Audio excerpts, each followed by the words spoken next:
বার্সেলোনার জার্সিতে বাংলাদেশের কেউ খেলছেন ভেবেই শরীরের লোম দাঁড়িয়ে যাওয়ার কথা, কিন্তু বর্তমান বাস্তবতায় এটি অলীক স্বপ্ন ছাড়া আর কিছুই নয়।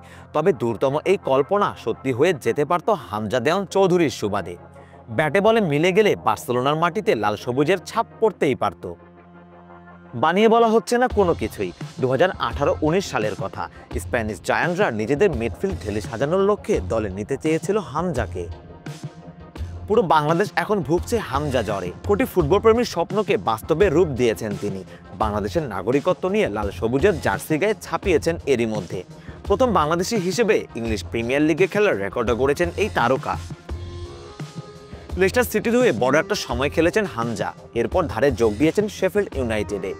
মাঝে ওয়াটফোর্ড শিবিরেও ছিলেন। এরা সবাই প্রথম স্তরের ক্লাব। বাংলাদেশের কেউই কখনো এতটা উচ্চতায় পৌঁছতে পারেননি।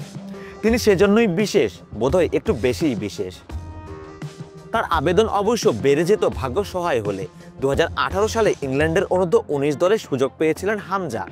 সব মিলিয়ে তিনি উদীয়মান থ্রি লায়ন্সদের হয়ে 7 ম্যাচ খেলেছিলেন সেবার। আর সেই সময়টাতে তার বার্সেলোনায় যোগ দেওয়ার ব্যাপারে জোর গুঞ্জন শোনা গিয়েছিল। শুধু বার্সাই নয়, রিয়াল মাদ্রিদ, ম্যানচেস্টার ইউনাইটেডের মতো ক্লাবও নজর রেখেছিল হামজার ওপর। যদিও শেষ পর্যন্ত 2-2 4 মেলেনি। প্রিমিয়ার লিগেই থেকে গিয়েছেন এই মিডফিল্ডার। এরপরের গল্প তো সবারই জানা। বাফুফের সহায়তায় 2024 সালে বাংলাদেশের পাসপোর্ট হাতে পেয়েছেন হামজা। আর এবার তিনি আন্তর্জাতিক ফুটবলে লাল সবুজের জার্সিতে অভিষেকের দ্বারপ্রান্তে দাঁড়িয়ে আছেন। বাংলাদেশের জনসমুদ্র তাদের নিঃস্বার্থ ভালোবাসা দিয়ে বরণ করে নিয়েছে হামজাকে। সেই ভালোবাসার প্রতিদান এখন হামজার দেয়ার পালা, যার শুরুটা হয়েছে ভারত ম্যাচ দিয়ে। হামজা বলেছেন তিনি বাংলাদেশকে বিশ্বকাপের মঞ্চে নিতে চান। হামজার সেই স্বপ্ন কতটুকু পূর্ণতা পায় এখন সেটাই দেখার পালা। সারওয়ার সেতু, জিডি স্পোর্টস।